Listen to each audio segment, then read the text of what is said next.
सूरा अल फातिहा verse number 2। अल्हम्दुलिल्लाहि रब्बिल आलमीन।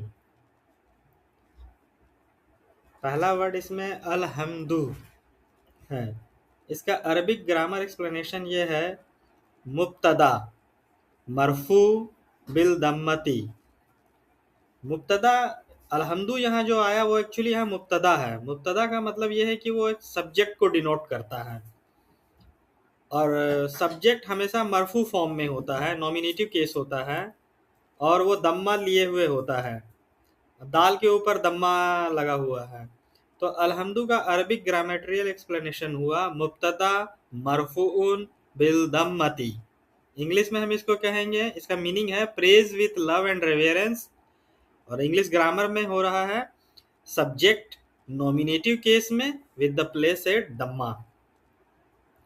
हम्द का एक्चुअल मतलब प्रशंसा होता है with reverence and love, and it is a more general than शुक्र, थैंक्स के, और ये यूजुअली एक्सप्रेस होता है in response to favour received. Next word लिल्लाही।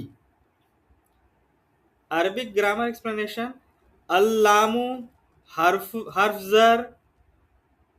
अब लाम जो यहाँ पर है वो हर्फ जर है, ली। इसका मतलब है टू अल्लाह। एक्चुअली ये प्रपोजिशन है। हिया लामू अल तख्शीस लफ्जी अल जलालती, और ये जो यहाँ वर्ड है अल्लाह ही, वो लफ्जु अल जलालती है और ये लामो तख्सीस के साथ अटैच हुआ है। और ये अल्लाही वर्ड एक्चुअल में यहाँ इसम मजरूर फॉर्म में है। आप देखिए वहां पर एक कसरा लगा हुआ है जिससे ये मजरूर हो गया है।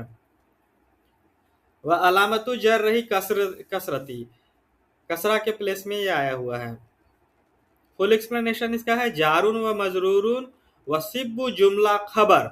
अब चूंकि आगे अलहम्दु मुफ्तदा था तो उसके बाद खबर आएगा, तो अलहम्दु यहाँ मुब्तदा है और लिल्लाही जो है ये पूरा मिला करके सिब्बु जुमला खबर बनता है। खबर मतलब वर्ब। तो यहाँ पर सिब्बु जुमला खबर, ये जो लिल्लाही है वो एक वर्ब है जो एक सेंटेंस को पूरा प्रेडिकेटिंग कर रहा है। आगे है रब्बी। रब्बी यहाँ पर एक सिफत है, एडजेक्टिव है, अल्लाह के लिए आया है। सिफत अल्लाही, सिफतुल्लाही, वह बदल, और ये एक बदल भी है। एक्चुअली लिल्लाही के प्लेस पे ये रब्बी आया है, तो यहाँ यह एक बदल के तरह भी डिनोट करता है। यहाँ लिल्लाही का एक कंप्रहेंसिव मीनिंग भी है। रब्बा is a comprehensive term meaning creator, nourisher, sustainer, protector and controller. English का कोई भी वर्ड इसको बिल्कुल एडिक्वेटली मीनिंग वाइज डिफाइन नहीं कर सकता है। यहाँ रब्बा जो है ये वर्ड यूज हुआ है वो कन्वीनियंस के लिए यूज किया गया है। अगला वर्ड है यहाँ अल आलमीन। अल आलमीन का अरबिक ग्रामर एक्सप्लेनेशन जो है, एक्चुअली अल आलमीन यहाँ मुदाफ इलैही है, मजरूर फॉर्म में भी है, और या जो अल यायु लिइन्नहु जमा मुजक्कर सालिम, यानी मैस्कुलिन प्लूरल यहाँ पर है ये, और आलम, आलम वर्ड का ये प्लूरल फॉर्म है आलमीन, और क्योंकि कसरा जेनिटिव फॉर्म में है इसलिए यहाँ पर ये जमा मुजक्कर सालिम कहा गया है। अल नून, इसमें जो नून है, लास्ट का जो नून है वह मुफरद व हरकत है। नून जो है यहाँ सुकून एक्चुअल लिए होता है, और उसके ऊपर यहाँ पर देखिए एक वॉवेल साइन फत्ता आ गया है, इसीलिए इसको मुफरद व हरकत कहा गया है। इसका मतलब ये हुआ, आलमीन का मतलब कोई भी बीइंग और object that points to its creator.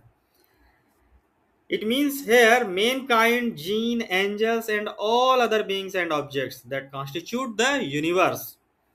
At more than 40 places, Allah is described in the Quran as the Lord of all beings, Rabbul Alameen. And Surah number 26, As-Surah, ayah number 24, where Musa alayhi salam जो है फराह को कहते हैं और define करते हैं God as the Lord of heavens, earth and everything between them.